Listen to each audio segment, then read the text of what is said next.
예.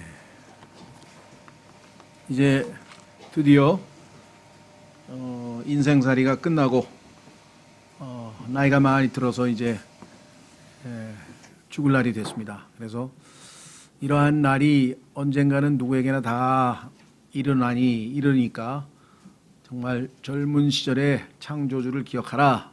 그래서 제대로 시간 관리하고 합당하게 살아라. 이제 결론은 그렇습니다.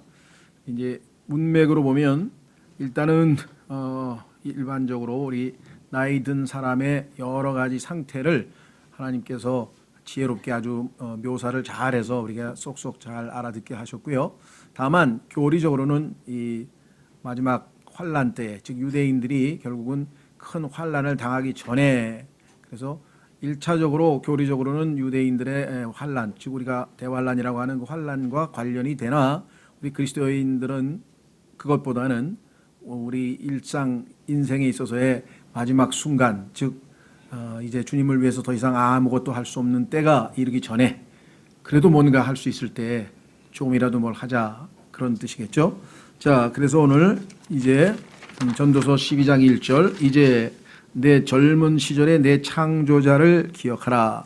곧 재난의 날들이 이르기 전에, 혹은 내가 말하기를 내가 이 해들을 기뻐하지 아니하노라 하는 그런 해들이 가까이 이르기 전에. 그래서 기뻐하지 아니하노라 얘기라고 하는 표현은요, 사실은 기뻐하지 않는다 그런 뜻보다는 즐거움이 없다 이거죠. 여기 나오면은 I have no pleasure라 그랬는데, 다윗의 친구였던 바르실레라고 하는 사람이, 다윗이 이제 압살롬이라고 하는 아들의 그 반역으로부터 모든 그 역도들을 진압하고 이제 다시 왕궁으로 복귀할 때, 그때 도움을 준 친구에게 왕궁으로 같이 가자. 내가 너를 참 보상하겠다. 내가 왕국에서 너랑 나랑 같이 먹고, 이렇게 제안을 할 때 내 나이 80이니 뭐 즐거운 게 뭐가 있고 하고 싶은 게 뭐가 있고 나는 괜찮다. 그런데 지금 내가 아무런 관심들이 없으니 차라리 젊은 사람이라도 데려가서 왕이 잘 보살피시고 저는 그냥 여기 남아 있겠습니다 라고 하는 표현이 나오는 걸 보면 성경 말씀대로 이제 70이고 그다음에 강건해도 80이다. 요즘에는 훨씬 더 오래 사시지만요, 또 건강하게 사시는 분도 많아서 참 좋은 일이긴 하나, 우리나라의 그 평균 나이가 80 몇 살인데 62세까지만 건강하게 살고 62세부터 82세까지 20년은 골골하다가 이제 아프다가 가는 세월이기 때문에 그렇게 그 바람직하진 않죠. 그래서 건강하게 살면야 뭐 오래 살수록 좋겠지만, 그래서 참 그것도 우리 노년의 이 숙제 중에 하나인 것 같아요. 그래서 뭐 그건 여기서 길게 얘기할 건 아닌 것 같고요. 자, 그래서 여기 보시면 즐거움이 없을 때, 그러면 하고 싶거나 뭔가 해도 열의가 없고, 그렇죠. 나이가 들면 다 그냥 가만히 지내는 그런 상황이 되면 주님을 뜨겁게 열심히 섬기고자 하는 열정도 없지 않겠느냐. 그러니까 때가 되기 전에, 이런 말이죠. 그래서 해와 빛과 별들이 어두워지기 전에, 이런 것들이 다 흐리해지고 모든 면에서 우리가 이 열정이 식어가고, 비유적으로 보자면 혹은 비가 온 뒤에 구름들이 되돌아오기 전에. 비가 오면 그 다음에는 어떻게 됩니까? 사실은 해가 바짝 뜰 거 아니겠어요. 근데 그걸 기대했는데 사실은 그게 아니고 구름이 다시 온다는 얘기는 또 다시 비가 온다는 얘기잖아요. 그러니까 이 악재가 계속 설상가상이라고 해가지고 정말 우리 뭐 허리가 좀 삐끗해서 좀 고쳐서 좀 살만할까 싶었더니 이번에는 또 뭐 어깨가 또 뭐 조금 고쳐서 조금 괜찮을까 싶었더니 이제는 무릎이 뭐 이래가서 계속 자식들이 겨우 이제 뭐 이제 대학 졸업했나 싶었더니 이제 취직이 안 된다고 또 난리고, 취직이 돼서 좀 다녀야 했더니 장가를 못 간다. 아유, 장가 가서 잘 사나 버렸더니 뭐 부부 싸움을 해서 이혼을 한 해 만에 또 난리치고. 그랬더니 이제 조금 있다 보니까 어머니를 요양원에 보내야 되느냐 말아야 가지고 됐냐 가지고 또 난리법석을 치고. 계속 이런 일들이, 이 세상에 인간은 고생하려고 태어났다 그러지 않았습니까? 그렇죠. 이런 일들이 계속 벌어지니 그래도 뭔가 할 수 있을 때 열심히 하자. 자, 그래서 여기 묘사가요, 기가 막힙니다. 쉽게 이해할 수 있어요. 그날은 집을 지키는 자들이 떨며, 우리 사람에 있어서 집을 지키는, 집을 지탱하는 기둥 같은 거 우리의 발이죠. 다리. 근데 떨어요. 다리가 후두루들 한다 그러죠. 다리가 후두루들. 강한 자들이 자신을 구부리고 강한 자는 허리죠. 허리. 이 우리 역도 선수들 보면 그냥 허리 탁 졸라매고 힘을 쓰잖아요. 힘을 쓰는 자리가 허리인데 이 허리가 굽어버리잖아요. 맷돌 가는 자들이 이빨이 다 빠져 어금니가 다 빠져가지고 맷돌을 갈 수가 없잖아요. 씹을 수가 없죠. 창문들로 내다보는 자들이 어두워지리라. 눈도 지금 뭐 저도 지금 뭐라 그러나요? 녹내장 뭐 끼가 있으니까 가서 정밀 검사하라고 지금 뭐라 그럴까 정기 검진하는데 나왔어요. 그래가지고 갔더니 지금 막 시작하는 상황인데 1년 있다가 꼭 오세요. 그래가지고 이제 아마 1년 이제 얼마 지났는지 모르겠는데 통보가 오면 이제 또 가서 그때부터는 아마 관리하셔야 될 겁니다. 모르겠어요. 이제 유전인지도 모르겠어요. 제 아버지도 한 20년간 그 녹내장으로 안압 조절을 하기 위해서 계속 눈에다 안약을 넣었거든요. 안압을 조절해야 된다 그러더라고요. 하여간 뭐 그런 분, 저는 아직까지는 백내장은 안 걸렸다 그러더라고요. 깨끗하다 그러더라고요. 그래서 그래도 다른 사람보다는 좀 늦으신다고 더 빨리 하는 분도 꽤 많잖아요. 요즘에. 그렇죠? 그러니까 하여간 뭐 눈이 뭐 요즘에 또 이 안구 건조증 뭐 하여간 온갖 그런 일들이 또 우리에게 벌어지잖아요. 신체가 지금 점점 그다음에 맷돌 가는 소리가 아니 어디요? 창문들로 내다보는 자들이 어두워지리라. 눈이고요. 맷돌 가는 소리가 낮아질 때 문들이 거리에서 닫히며 이건 아마 이제 귀가 잘 안 들린다는 소리 같아요. 그다음에 새소리에 그가 일어나고 아침에 새벽 잠이 없죠. 그래서 일찍 일어나잖아요. 그렇죠? 예, 뭐 이거 노년에 일어나는 우리의 육체적인 그 변화 아주 정말 이처럼 우리에게 정확하게 잘 묘사를 하고 있습니다. 그래서 새소리에 그가 일어나고 그다음에 음악하는 모든 딸들이 쇠하게 되리라. 뭐 노래 못하죠. 뭐 목소리도 다 잘못되고 또한 그들이 높이 있는 것을 무서워하며 그렇죠. 높은 데를 무서워하죠. 그래서 이 층계 같은 거 겁내하고 층계 같은 거 겁나하고 높은 데를 싫어하고 그다음에 두려움들이 길에 있고 못 나가죠. 잘. 왜 자전거도 옆에서 휙 지나가고 막 그 사람들이 조금 많은 데 가면 막 툭툭 치고 지나가고 또 길 건널 때도 천천히 걷는데 막 그래서 하여간 뭐 길 다니는 것도 여기 나와 있죠. 거리에 다니는 것도 두려움이 있을 수밖에 없다. 길 다니는 것도 두렵고 아몬드 나무가 무성하며 아몬드 나무는 이제 우리 머리가 회색빛으로 바뀌게 되죠. 나이가 들면 자 메뚜기가 짐이 되고 뭐 무거운 거 들기가 어려워서 이제 우리 예전에는 노인들 이렇게 지나가시면 이렇게 짐도 들어드리는 게 미덕이었는데 지금은 노인들이 안 된다. 갖고 튈까봐. 이게 움켜져. 그런 세상이 돼버렸어요. 이게 지금 정말 적응하기가 쉽지 않아요. 그래서, 저분이 힘들어 하는데 이걸 들어드린다고 말을 해야 되나 말아야 되나. 인상도 별로 안 좋은데 괜히 또, 쓸데없는 소리들. 그래서 하여간 선행도 쉽게 베풀기가 어려운 시대에 지금 우리가 살고 있어요. 그렇죠? 예. 그 다음에 욕구가 그치리로다. 그렇죠? 하고 싶은 것도 하나도 없고 먹고 싶은 것도 하나도 없고 하여간 이게 의욕이 떨어지는 것이 뭐 우리의 일단 몸 자체의 기능이 다 떨어졌으니까 어쩔 수 없다. 이런 날이 온다 이거죠. 아무리 힘센 사람들도. 그래서 이는 사람이 멀리 있는 자기 집으로 돌아가며 그렇습니다. 이 땅에 있는 잠깐 거하는 곳 말고 이제 오랫동안 영원히 행복한 곳으로 가든지 영원한 고통의 장소로 가든지 하여간 이제 영원히 기다리고 있다. 이게 영원히 우리 뒤를. 그래서 여기를 멀리 있다 그랬는데 이게 사실은 표현이 long이라고 표현을 썼는데 이게 어떤 거리상에 먼다는 뜻은 아닌 것 같아요. 그러니까 오랫동안 지낼 long home이라 그래요. long home. 그럼 short home은 이 땅에서의 짧은 인생이고 앞으로 영원히 기다리고 있다. 그런 뜻 같아요. 지금. 멀리 있다는 표현보다는 좀 그런 의미인 것 같습니다. 거리보다는요. 자기 집으로 돌아가며 뭐 어떤 분은 저 셋째 아들이 머니까 long도 그 거리도 되지 않습니까? 뭐 그렇게 해석해도 돼요. 일단은 이거 뭐 성경에 딱 정확하게 long이 거리에 대한 얘기냐 시간에 대한 얘기냐 안 나와 있지만 일반적으로 우리가 이제 두 후자로 많이 해석을 하는데요. 거리도 상관없습니다. 그다음에 애곡하는 자들이 거리들로 다니기 때문이로다. 이제 뭐 장례 문상 와가지고 사람들이 이제 와서 예전에 보면은 애곡을 많이 했죠. 아예 그 곡소리를 내는 또 사람들도 전문적으로 있었잖아요. 예.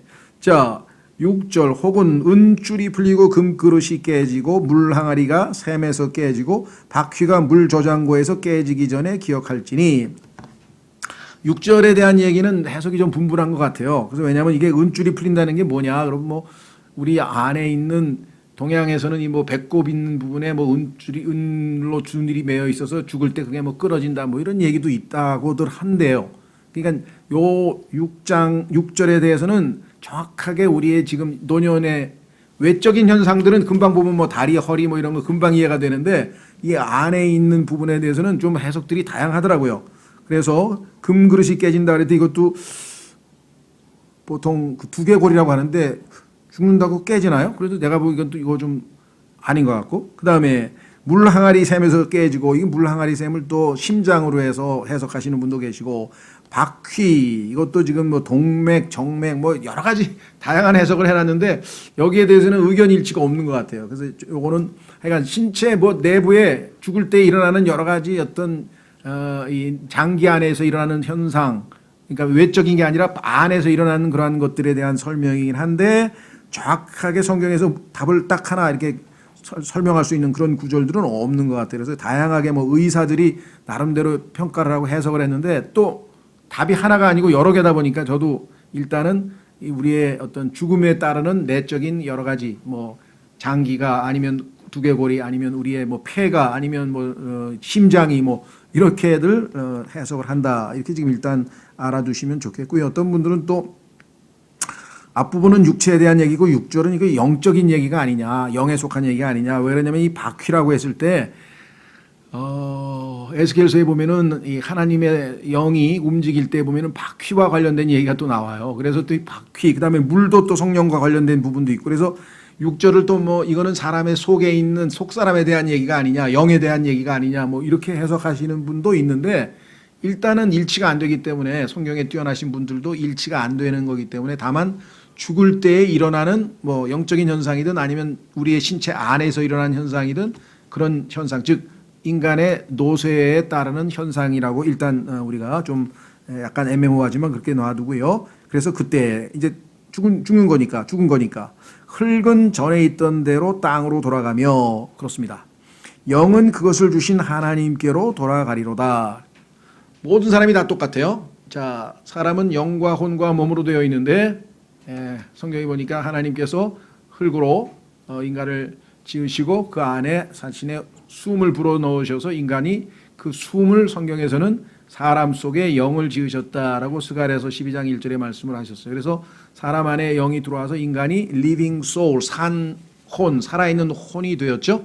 예, 그래서 이 육체, 즉 여기 나와 있는 흙은 우리의 육체의 구성 요소니까 이 흙은 흙으로 돌아가는 것 맞고요. 땅으로 돌아가며, 그 다음에 영은 하나님께서 자신의 숨을 주신 거니까 하나님 것이기 때문에 하나님께서 회수해 가는 것 맞고요. 다만 그럼 우리의 혼은 어떻게 되는가? 이제 혼은 심판을 받는 거죠. 14절에 보시면 하나님께서 모든 일과 은밀한 선한 일이든 악한 일이든 모든 일을 심판하시리라. 그래서 결국은 여기는 이제 일을 심판하지만요. 히브리서 9장 27절에 따르면 한 번 죽는 것은 사람들에게 정해진 것이고 그 후에는 심판이 있다. 그래서 우리의 혼이 영원히 주님과 함께 행복하게 하늘로 가는 것이냐 아니면 영원한 고통의 장소인 지옥으로 가는 것이냐라고 하는 심판의 대상은 우리의 혼이죠. 왜냐하면 우리의 혼의 결정에 따라 우리가 한 모든 일이, 즉 우리의 자율의지에 따라 우리가 일을 했기 때문에 예수님을 믿은 것도 우리가 의지적으로 예수님을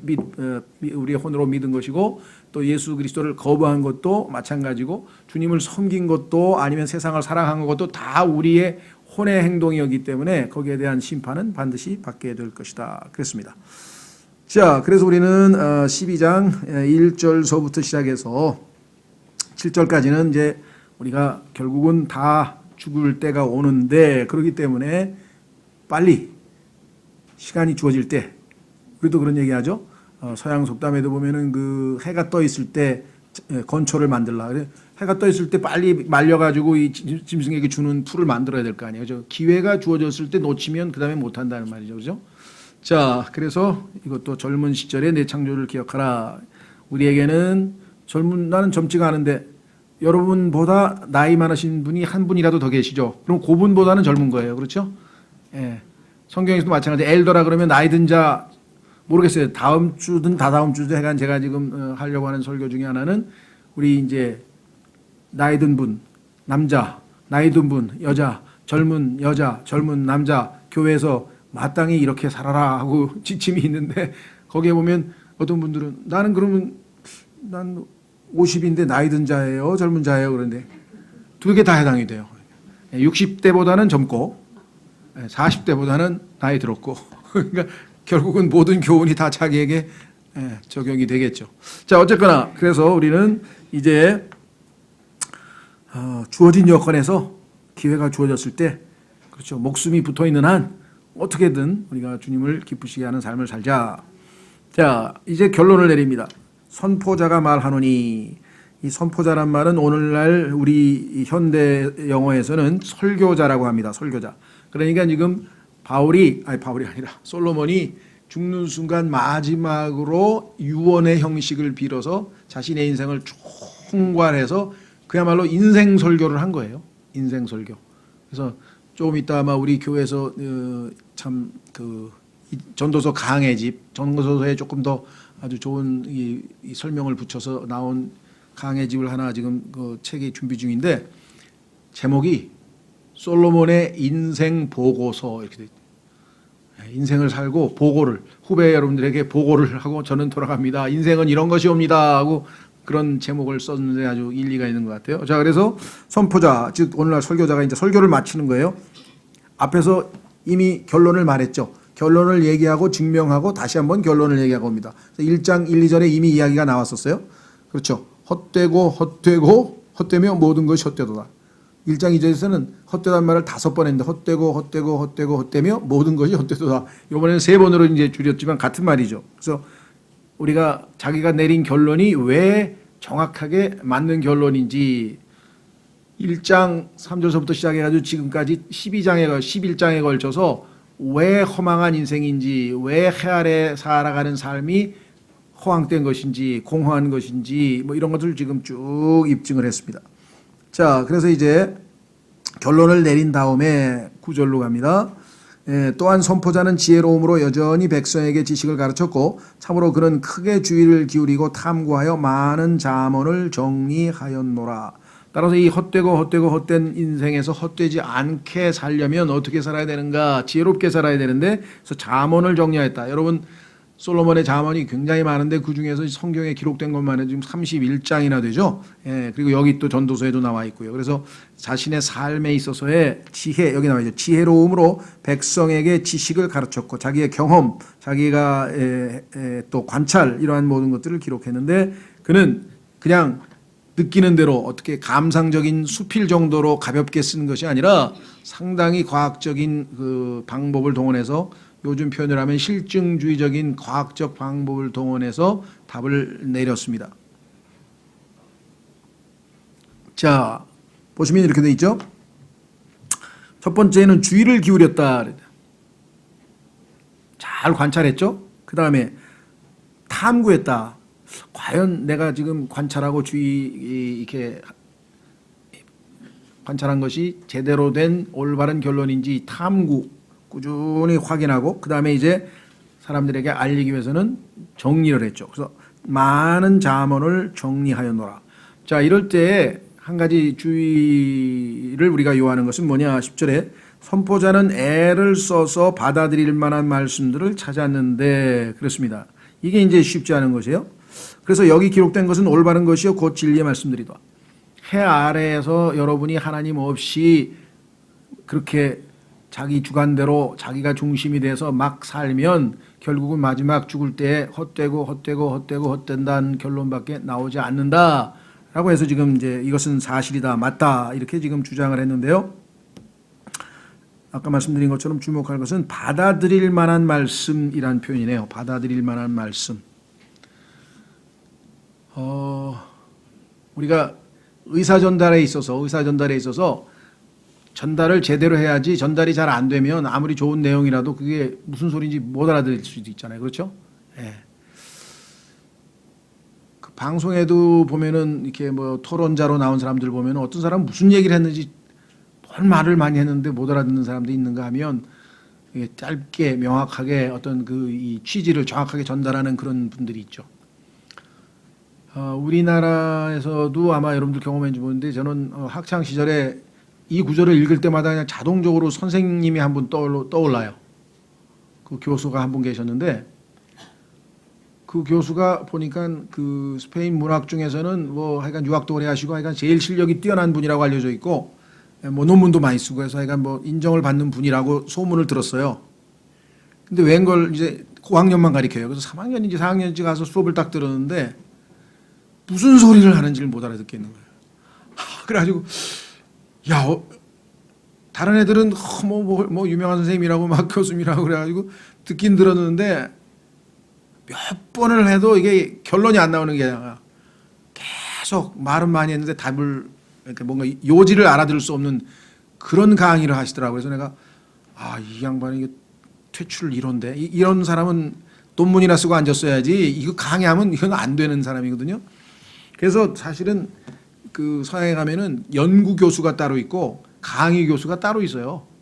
왜냐하면 강의는 전달의 기술이 커뮤니케이션 기술자잖아요. 자기가 알고 있는 것을 정확하게 전달해서 맞네. 성경에서는 이거를 은사라 그래요. 그러니까 어떤 사람이 뭐 성경 지식도 많고 뭔가 많은 것 같은데 사람들에게 전달이 안 되고 사람들에게 뭔가 와닿지가 않는다. 그러면은 그거는 은사가 없는 거죠. 하나님께서 목사 겸 교사의 은사를 준 사람은 뭘 얘기를 전달을 했으면 맞네 하고 뭔가 와닿고 거기에 대해서 반응이 오고 뭔가 일어나야 이게 은사가 있는 사람이지. 뭔가 굉장한 얘기를 한 것 같은데 반응을 일으키지 못한다. 이렇게 되면 이거 심각한 얘기가 되겠죠. 그래서 지금도 그 선생님이 떠올라요. 근데 고양이 목에 누가 방울을 달겠어요. 아무도 얘기를 못 하는 거야. 나는 뭐 그냥 새카만 사람인데 선생님 그냥 논문이나 쓰시죠. 강의는 아무래도 시간 낭비인 것 같습니다. 혼돈만 갖다 주고 뭔 소리를 하는지를 모르겠으니까. 참 그래서 이거 우리나라에서 아마 대학생들 중에서 그런 사람들 많을 거예요. 그래서 원래 교수들이 강의를 시켜봐서 이 사람이 강의해서 강의 기술이 모자라면 그 다이덱틱스라 해서 이게 또 교육 그 강의 기술을 가르치는 그거를 연수를 받아야 돼요. 그래서 그 강의를 자기가 알고 있는 내용을 어떻게 잘 전달할 것인가 이런 거를 해서 통과가 된 사람만 강의하고 그게 아니고 학문적으로 연구는 깊이 하는데 깊이 있게 논문도 잘 쓰는데 말은 막 어눌해가지고 잘 안 되면 이거는 이렇게 구분해서 좀 이렇게 해줘야 되는데 우리는 막 유명한 교수가 강의한다 그러면 가면 대부분 다 뭔 소리를 하는지를 몰라요. 막 중얼중얼대기도 했다가 막 혼자서 뭐 그런 사람을 여러 봤어요. 방송에서도 그렇고. 그래서 여기에도 지금 솔로몬은 설교자의 자격 요건 중에 하나가 뭐냐면 사람들이 억셉트 할 수 있는 그런 용어를 부지런히 찾아서 잘 전달해서 그 소리네 이렇게 알아들을 수 있게 전달을 해줘야 된다 이거죠. 그렇죠. 그래서 특히 대중 앞에서 이게 말을 하는 사람들의 경우에는 더더군다나 그게 요구될 텐데 제일 그것이 요구되는 그것이 바로 preacher, 설교자입니다. 그래서 10절 전포자는 애를 써서 받아들일 만한 말씀들을 찾았는데 여기 기록된 것은 올바른 것이요 곧 진리의 말씀들이로다. 지혜로운 자들의 말씀들은 가시채들 같고 가시채라고 하는 것은 우리가 말 안 듣는 여기 또 특히 염소 이게 보면 그 짐승들 중에서 말 안 들을 때 왜 이렇게 채찍질 해가지고 얘를 빗나가는 염소 이렇게 때리면 이쪽으로 또 몰고 하는 그런 거 있죠. 그래서 하나님의 말씀이 일종의 회초리 같은 기능을 한다. 우리가 신앙생활에서 느슨했다든가 아니면 잘못된 길을 간다든가 이럴 때 하나님의 말씀이 그와 같은 이 가시채와 같이 우리의 마음을 찌르기도 하고 우리를 쳐서 바른 길로 인도하기도 하고 그다음에 지폐의 스승들이 굳게 박은 못들 같으니 또 마음에 깊이 박힐 수가 있죠. 그래서 말씀들이 갖고 있는 기능 심지어는 성경에 보면은 예레미야에서는 하나님의 말씀은 못에다가 비유할 뿐만 아니라 망치에다 또 비유할 수도 있어요. 망치.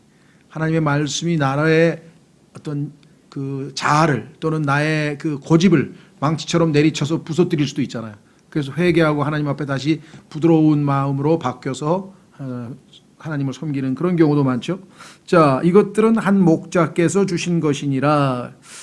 여기는 지금 이제 목자를 깨서 했으니까 아마 의역해서 아마 예수님으로 본 것 같아요. 근데 뭐 여러 가지 견해가 있습니다. 이것도 여기에서 예수님까지 갈 거냐 아니면 한 목자니까 솔로몬 자신에 대한 이야기냐, 소문자로 되어 있지 않느냐. 그래서 이 one shepherd를 우리가 영적으로 하면 뭐 당연히 예수 그리스도께서요. 왜냐하면 여기에 나와 있는 진리의 말씀들은 다 저자가 성령님이시고 성령님은 예수 그리스도의 말씀을 기록한 당사자이기 때문에, 그래서 여기서는 굳이 꼭 예수 그리스도라고 할 것 없이 이 문맥 자체에서는 솔로몬 한 사람으로 그가 이 회중들을 모아놓고 쫙 가르쳐서 그 사람들로 하여금 또 다른 사람들을 가르치게 하고 왔던 그런 방식으로 해석하시는 경우도 있습니다. 어쨌거나 중요한 거는 이제 자기가 지혜로운 지혜자가 되어서 후배의 모든 인생들, 즉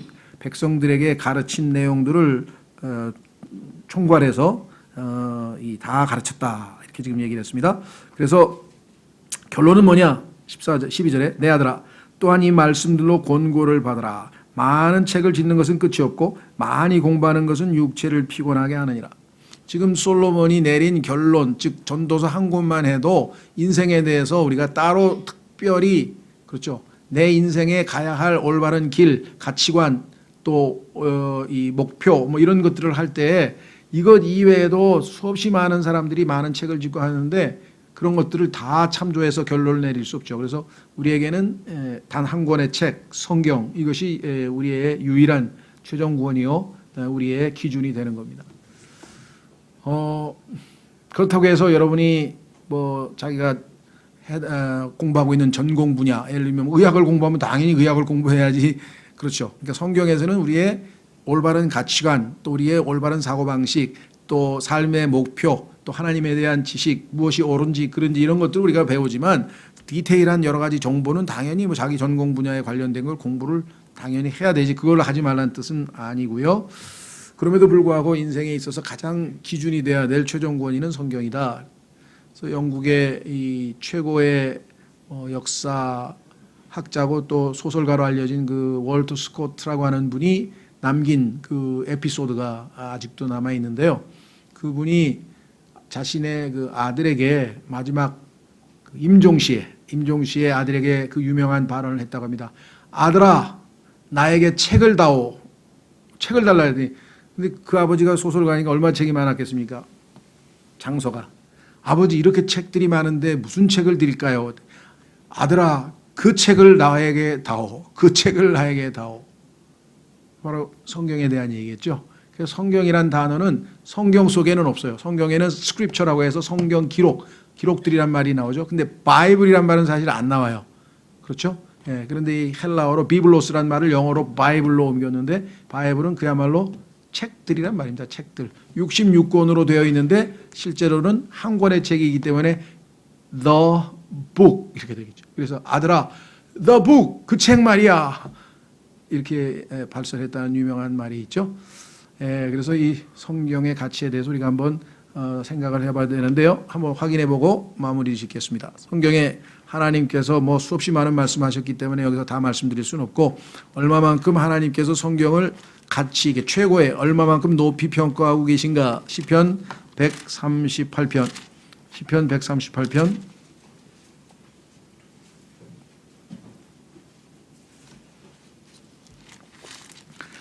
138편 2절.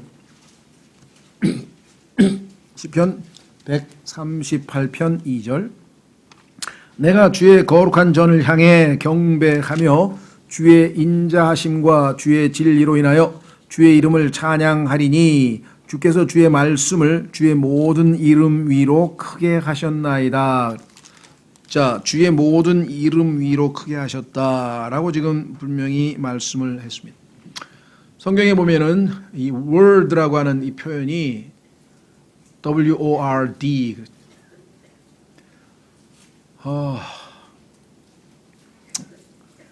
여러분도 아시다시피 이 word라고 하는 단어, 이 한 단어는요, 우리말 문법에서 단어에 해당합니다. 단어.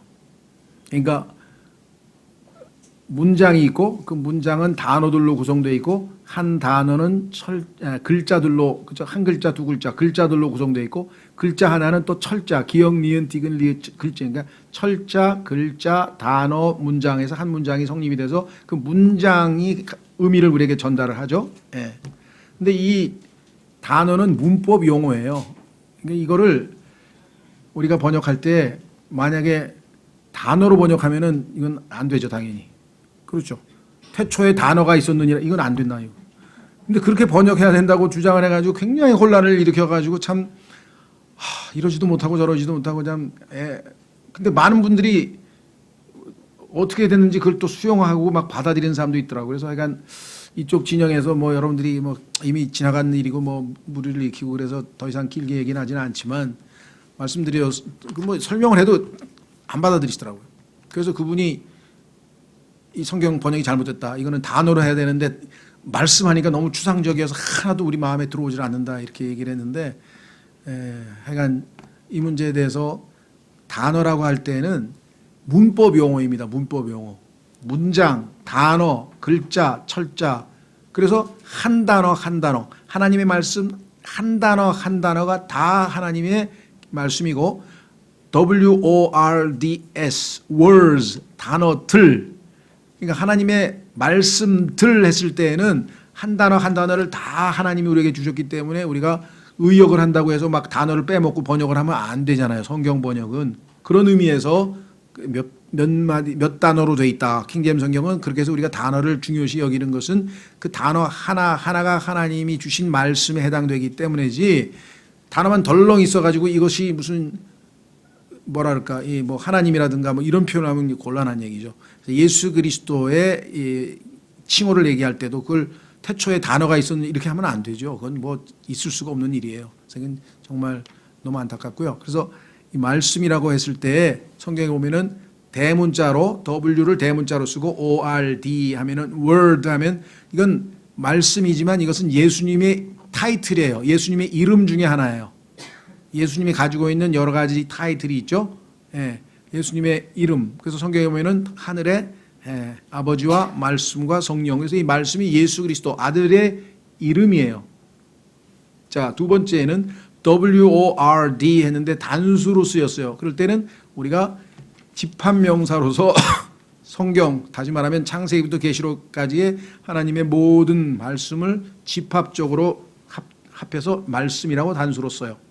그 다음에 소문자로 WORDS에서 단어에 S가 붙으면 한 단어 한 단어들을 다 하나님의 말씀으로 우리 받아들이다 할 때 복수로 써요. 그러니까 하나님께서는 자신의 말씀들을 보존하셨을 때 할 때에는 정말 그 개념은 사실은 단어의 개념이 맞아요. 왜냐하면 한 단어도 한 단어도 하나님께서는 놓치지 않고 그대로 다 보존해 주셨다. 한번 확인해 보겠습니다. 시편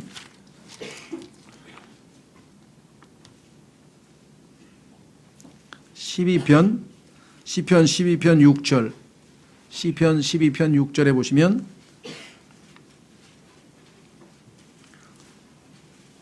시편 12편 6절 주의 말씀들은 복수로 되어 있죠. 순수한 말씀들이니 흙 도가니에서 정제하여 7번 순수하게 만든 은 같도다. 오 주여 주께서 그것들을 지키시며 주께서 그것들을 이 세대로부터 영원히 보존하시리이다 했을 때 이것은 WORDS니까 단어 하나들을 다 포함해서 그래서 하나님이 보존하신 것은 문장을 보존하신 게 아니고 의미를 보존하신 게 아니고 한 단어 한 단어를 다 보존하셨다고 성경에 분명하게 기록되어 있다는 것. 그런데 이 전체를 합쳐서 하나님께서는 말씀 이렇게 단수로 했어요. 그래서 지금 오늘 얘기한 것은 성경에 대한 얘기입니다. 시편 138편 2절에 얘기했던 하나님이 크게 하신 것은 말씀이라고 되어 있어요. 자, 그래서 이 성경에 보면 느헤미야 9장 5절 한 번씩 보시면 하나님께서 가장 높이신 것은 주님의 이름입니다. 이름. 그렇죠? 예. 한번 보세요. 느헤미야 구약 성경 느헤미야 9장 5절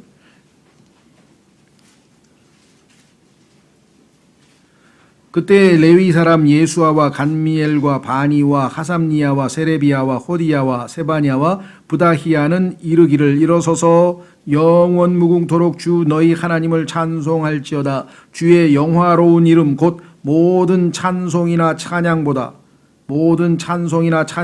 위로 높여진 그 이름을 찬송할지어다. 분명히 여기 나와 있죠. 모든 찬송이나 찬양보다 위로 높여진 그 이름이 주의 이름인데 시편 138편에 보니까 그 이름들보다 하나님의 성경을 더 크게 하셨다. 그러면 얼마만큼 하나님께서 성경의 가치를 인정하시는가 한번 생각해 보십시오. 그렇죠. 자, 그래서 우리는 다시 돌아옵니다. 성경 말씀 하나로 우리의 모든 기준이 확고해져야 된다. 13절 결론입니다. 우리가 전체 일의 결론을 드릴지니, 결론은 딱 하나뿐이다 뭐죠. 그것은 뭐냐? 하나님을 두려워하고 해 아래에서 하나님 없이 제멋대로 살면 허망한 인생을 살 게 너무나 명백하니 하나님을 두려워하고 그분의 명령들을 지킬지어다. 이것이 사람의 온전한 의무이라. 이거를 또 구원론에다 갖다 붙이면 큰일 나죠. 왜냐하면 이건 구약 시대에 있어서의 하나님과 우리와의 관계에 대한 이야기지, 이대로 해서 만약에 신약에 나와 있는 우리에게 요구되는 것이 명령들을 지키라, 계명 지키라고 아니죠. 우리 십계명 지키라고 우리에게 요구하는 게 아니잖아요. 그렇죠? 우리는 하나님의 말씀인 복음을 듣고 예수님을 믿는 거죠. 그래서 신약적인 적용이 이것이 마치 무슨 율법주의로 돌아가는 것처럼 오해해서는 안 되고요. 하나님께서 인간과 하나님 사이의 관계에 있어서는 하나님의 말씀에 순종하는 것이 우리가 마땅히 해야 될 의무이다. 이거를 지금 말씀하고 있는 것이죠. 자, 그래서 14절, 왜냐? 하나님께서 모든 은밀한 일과 더불어 선한 일이든 악한 일이든 모든 일을 심판하시리라. 오늘날 이 세상에 있는 사람들 중에는 나는 하나님 못 믿겠다. 이유가 뭐냐? 아니, 하나님이 살아계시면 하나님은 전능하신 분이고 하나님은 의로우시고 거룩하신 분인데 이 세상에 왜 이 모양이냐? 하나님께서 악한 자들과 누가 봐도 명백하게 죄를 짓는 사람들을 벌하시고 의롭고 하나님 앞에 올바르게 사는 사람들을 복 주시고, 이게 논리적으로 맞는 얘기인데 어디 세상이 그렇게 돌아가냐? 반대인 경우도 허다한데, 즉 악의 문제에 대해서 이해할 수 없다. 그래서 극단적으로 얘기하면은 하나님이 전능하신 거는 분명한 것 같아요. 왜? 계시다면. 안 계시다면 모르지만 계시다면 하나님이 전능하지도 않고 전지하지도 않는데 그분을 하나님이라고 부를 이유는 없는데, 그런데 그렇다면 전지전능하신 분이면 이 세상의 악을 싹 제거하고, 그렇죠? 하실 수 있는 분이신데 안 하고 계신 걸 보면 혹시 하나님이 악한 신은 아닐까? 이렇게 지금 결론이 가는 거예요. 특별히 생각을 많이 하고 지식이 뛰어난 사람들은 이렇게 모순된 일이 많고 이렇게 역설적인 일이 많고 어떻게 이런 세상을 그대로 놔두시는 분이 선하신 하나님이 될까? 이렇게 해서 결국은 아주 극단적인 얘기를 합니다. 이런 사상이 서양에도 많이 있고 책도 있고 그래요. 심지어는 시집 이름이 악의 꽃이에요. 악의 꽃. 그게 뭐냐면 지금 하나님은 악한 신이라는 내용을 담고 있어요. 뭘 오해했습니까? 오해한 것은 하나님은 지금 최종 결론을 내린 게 아니시다 이 말이죠. 마지막 결론이 있잖아요. 여기 나와 있잖아요. 하나님께서 모든 은밀한 일과 더불어 선한 일이든 악한 일이든 모든 일을 심판하시라. 계시록 20장에 가서 완전히 의로운 심판을 내려서 모두가 다 받아들일 만한 공정한 판결을 내리시고, 그렇죠.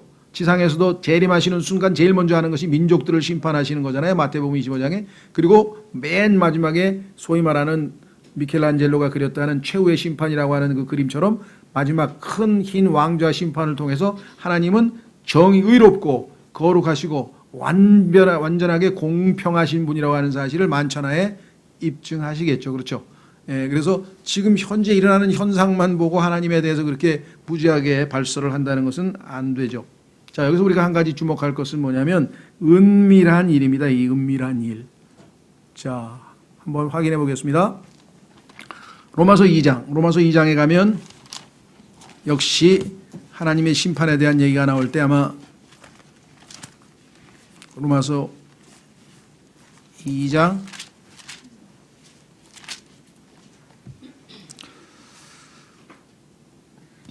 로마서 2장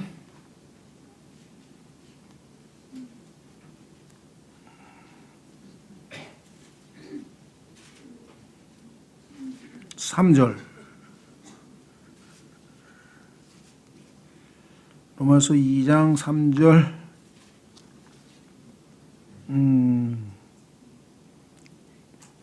찾았습니까? 오, 그런 일들을 행하는 자들을 판단하고도 같은 일들을 행하는 사람아, 내가 하나님의 심판을 피할 줄로 생각하느냐? 혹은 하나님의 선하심이 너를 인도하여 회개하게 함을 알지 못한 채 내가 그의 선하심과 관대하심과 오래 참으심의 풍성함을 멸시하느냐? 다만 죄송합니다. 다만 내가 그 강팍함과 뉘우치지 아니하는 마음에 따라 진노의 날 곧 하나님의 의로운 심판이 나타나는 그날에 닥칠 진노를 내게 쌓아 올리는도다. 그분께서 각 사람에게 그의 행위대로 갚으시되. 자, 각 사람에게 그의 행위대로 갚으신다 그랬죠. 자, 그러니까 심판의 기준은 겉으로 드러난 각 사람의 행위. 두 번째, 우리의 마음에 있는 은밀한 것들. 자, 요한일서 3장 15절에 형제를 미워하는 자는 살인자라. 이 땅에서는 형제를 미워하는 것을 살인죄로 기소해서 감옥에 집어넣지 않습니다. 근데 하나님께는 나중에 형제를 미워하는 그것이 살인 저지른 거하고 똑같게 이 심판을 받게 될 것이겠죠. 그렇죠? 자, 그리고 하나님께서는 그 최종 심판을 누가 하실 것인가 그 기준을 정할 때 예수 그리스도의 부활과 연결시키셨어요. 부활하신 예수님은 죄가 없기 때문에 그분만이 유일하게 재판을 하실 수 있는, 심판하실 수 있는 자격을 갖추신 거죠. 자, 사도행전 17장. 사도행전 17장.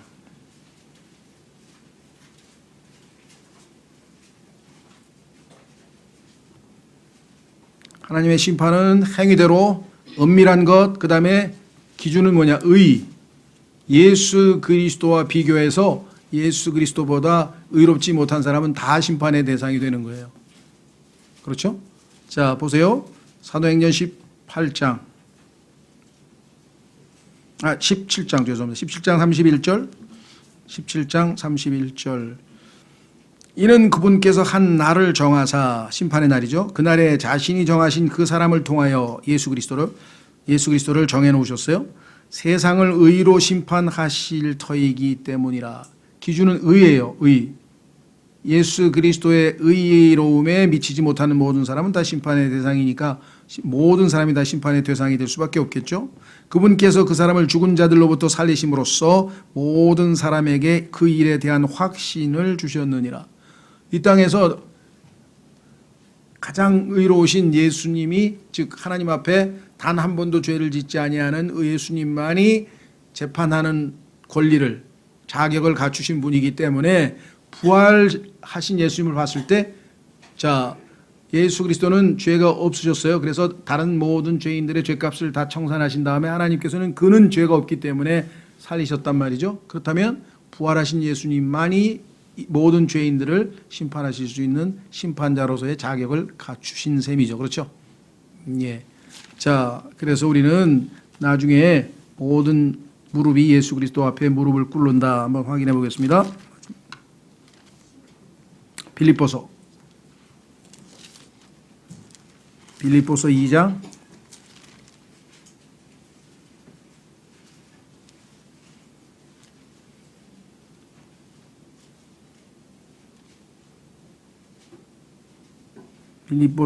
10절.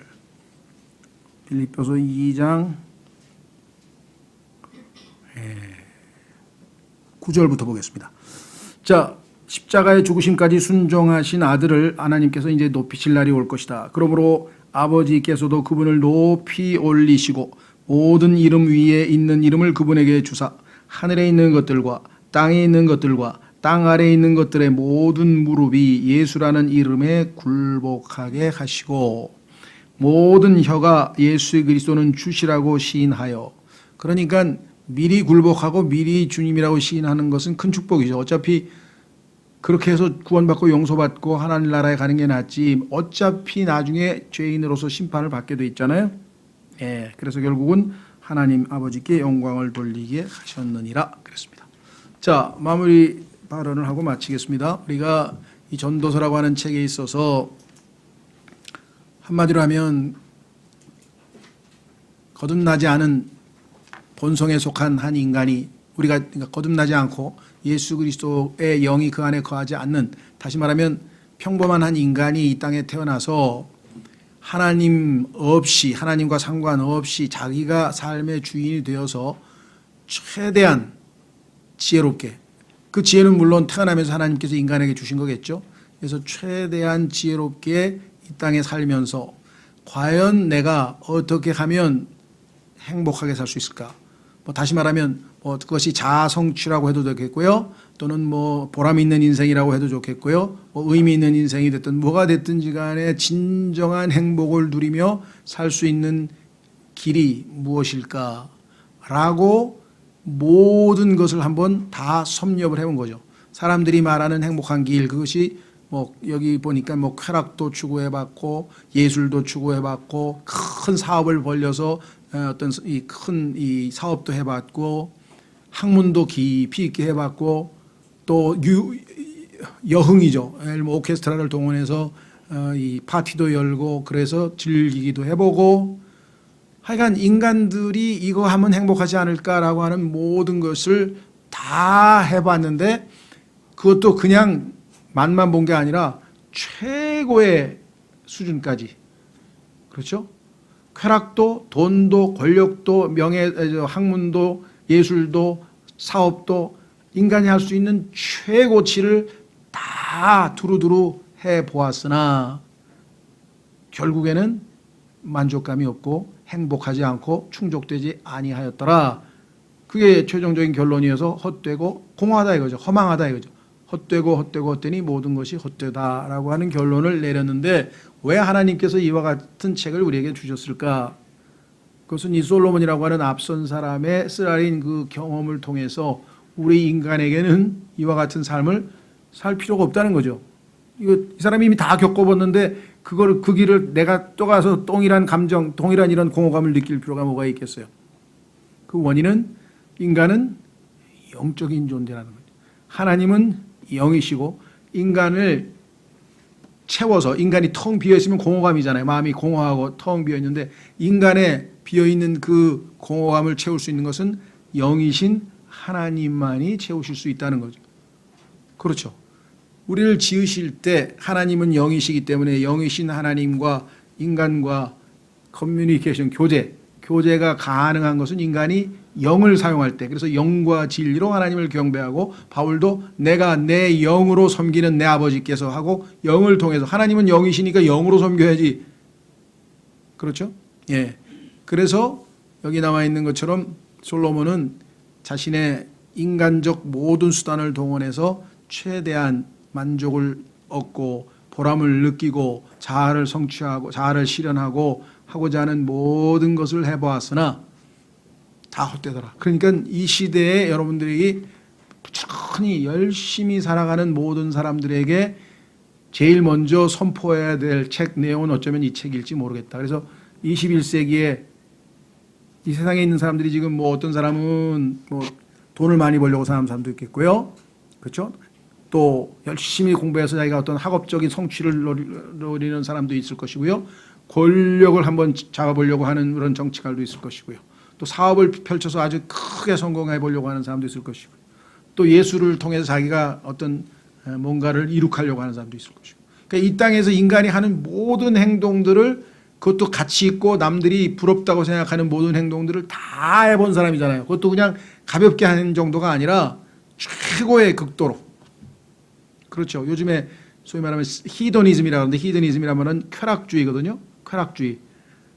그런데 그 쾌락도 최대한, 모르겠어요. 여기 지금 이 소위 말하면 여성 편력도 대단하잖아요.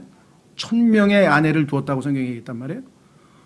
그러면 안 해본 것 없이 다, 돈도 원 없이. 왜냐하면 은은 너무 굴러다녀서 그냥 쳐주지도 않고 금으로 방패를 2만 개씩 만들 정도면 얼마나 금이 많겠어요. 그러니까 이 땅에 있는 인간들이 솔로몬의 전도서를 접하면 막막한 거예요. 왜? 내가 하는 모든 것이, 네가 추구하는 모든 것이 하나님과 상관없이 한다면 마지막은 네가 성취를 하더라도 그것이 공허감으로 남을 것이다. 자, 제가 예전에 예를 좀 들었던 얘기가 두 가지인데, 하나는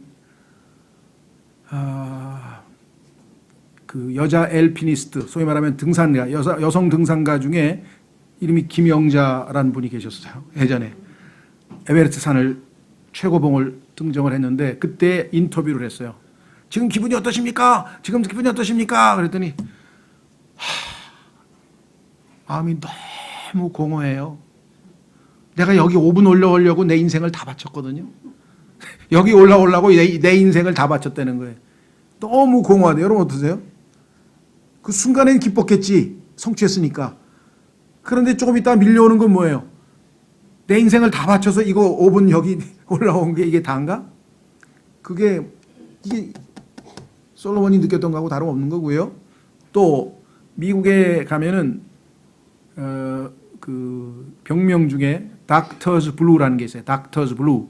박사님들의 우울증. 그러니까 일반적인 우울증이 아니라 박사님이 되신 후에 나타나는 우울증이라는 뜻으로 아예 병명이 붙어 있어요. 왜 그러냐? 미국에 갔어요. 박사학위를 하느라고 얼마나 고생을 했겠어요. 그렇죠. 정말 가족들 다 뭐 팽개치고 그냥 거기 가서 아니면 뭐 혼자서라도 약간 그 박사학위를 취득하려고 그렇게 애를 쓰고 그렇게 고생을 하고 잠도 못 자고 그냥 또 못하는 영어에 막 시달리면서 막 그렇게 해서 뭐 10년 가까이 이렇게 고생해서 떡 받았는데, 박사학위 받는 그날 상당수의 사람들이 이제 소위 말하면 허탈감과 공허감을 이기지 못해서 우울증으로 발전하는 질병이 엄청 많더라 이렇게 됩니다.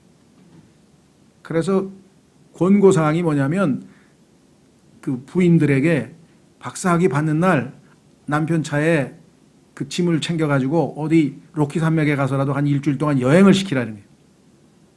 보내라는 거예요. 왜? 가서 자신이 뭔가 마음을 정리하고 와서 새 출발을 해야지, 그렇지 않으면 잘못하면 이런 그 우울증에 걸려서 헤어나오지 못한다. 왜? 내가 자식들, 자녀들 다 고생시키고 10년 동안 그냥 젊음을 다 바쳐서 이거 하나 받았구나, 이거 하나. 그 다음에 뭐 교수 자리라도 나고 뭐가 착착착착 잘 풀리면 모르겠는데, 그 다음에 또 이게 쉬운 일이 아니잖아요. 그렇죠? 그래서 뭔가 대단한 성취를 이룬 사람들이 우리가 생각할 때는 막 엄청나게 기뻐할 것 같죠? 정반대입니다, 이게. 공허감이 밀려와서요. 왜? 하나님의 영으로 채워야 될 영을 엉뚱한 것으로 채워놨으니까 나중에 이게 다 빠져나가면 뭐예요? 그냥 더 공허감이 밀려오는 거예요. 그렇죠? 스타도 마찬가지. 인기 잔뜩 얻어서 막 이렇게 올라갔다가 거품 쭉 빠지면 뭐예요? 그 다음에 아무도 안 찾아주면 뭐예요? 그런 사람들 다 뭐 공황장애 뭐 다 걸리잖아요. 그렇죠? 그래서 결국은 하나님은 영이시니, 그 하나님 어떤 분이냐? 사람 속에 영을 지으신 분이시라. 하나님께서 인간에게 나는 너의 속에다 영을 지은, 그 영이 창세기 3장에 아담의 죄로 인해서 죽어서 작동을 못하고 있을 때, 네가 내 아들 예수 그리스도를 믿고 예수님을 아들을 영접해서 구원을 받으면 하나님이 보내신 성령이 그 안으로 들어가서 그 죽어있는 영을 살리셔서 이게 다시 태어나는 거예요. 이게 거듭나는 거예요. 죽었던 영이 다시 태어나서 이제는 하나님과 교제가 가능한 그와 같은 상황이 됐죠.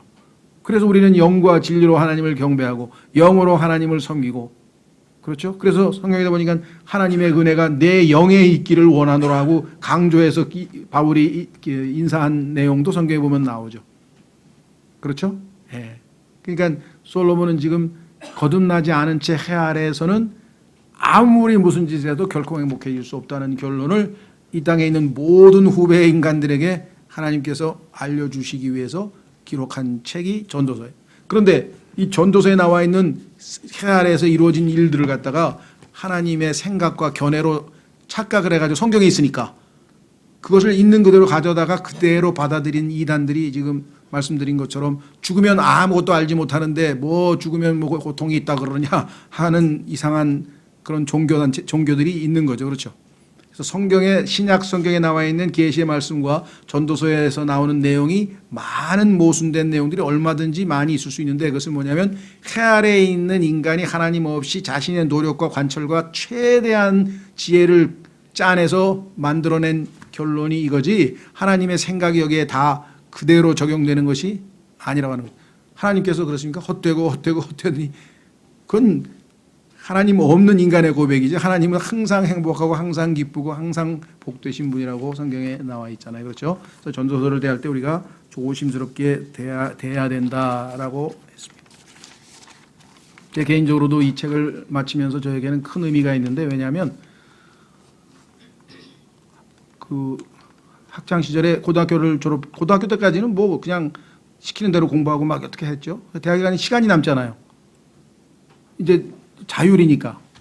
그러다 보니까 이 생각 저 생각하고 또 교양 과목에서 뭐 이런저런 강의를 듣다 보니까 저 어디서 왔지? 견해는 뭐 창조됐다, 뭐 진화됐다, 뭐 윤회, 뭐 하여간 여러 가지 견해가 있지만 답은 없는 거죠. 모르니까 어차피. 내가 구원받기 전에는 나는 어디서 왔는지 모릅니다. 어디로 가는가 모릅니다. 정확한 정답은 없는 것 같아요. 근데 그 중에서 제일 제가 힘들었던 것은 어디로 가는지 어디로 오는지는 모른다고 치고 도대체 여기서 지금 왜 사는 거냐 이거예요. 밥 먹으려고 사나? 공부하려고 사나? 왜 사는 거예요? 여기서? 이 땅에서 살아서 목숨은 지금 붙어 있어서 살기는 살아가는데 있잖아요. 안 죽었으니까 살 거 아니에요. 그럼 무슨 목적으로 사냐 이게, 내가 이 땅에서 왜 사냐 이거예요. 그러니까 목적이 없으니까 뭐 할 게 없잖아. 할 수가 없잖아요. 그죠? 내가 출세하기 위해서 산다. 그러면 뭐 목표를 위해서 뭐 공부를 하든 학원을 다니든 뭘 열심히 할 텐데 뚜렷한 목표가 없으니까 이게 맥이 풀리더라고요. 그 주변에 있는 친구들 보니까 막 고시 공부하기도 하고 막 뭐 또 어떻게 뭐 하고 뭐 약간 나름대로 뭐 목표를 세우는데 저는 자꾸만 그런 회의적인 생각이 들어가지고 그러다가 이렇게 살 수는 없잖아 인간이. 그래서 최대한 재밌게 즐기다가 그냥 어차피 죽을 거니까 억울하지 않게 그냥 이 땅에 살아있는 동안만이라도 좀 재밌게 즐겁게 사는 게 낫겠다. 그래서 그냥 본의 아니게 쾌락주의자가 된 거예요. 어쩔 수가 없이. 왜냐하면 살 이유가 없잖아.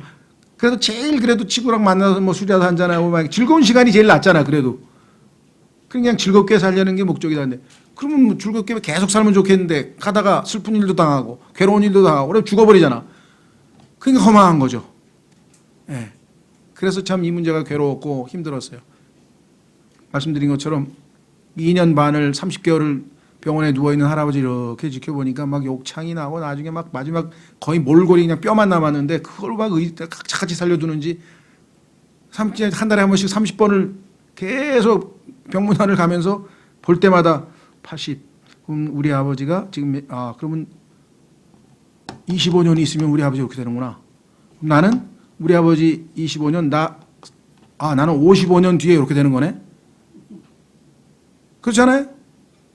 그러면 뭘 아둥바둥 살아요. 결국은 저렇게 될 건데. 그렇죠? 그러니까 사람들이 그런 생각하면 골치 아프니까 잊어버리고 살자. 근데 잊어버리고 살게 되나요? 그렇죠. 그런 성경에 보니까 인간이 왜 이렇게 허망하고 이렇게 허탈감을 느끼게 되었는가? 죄 때문에 그렇다. 그렇죠?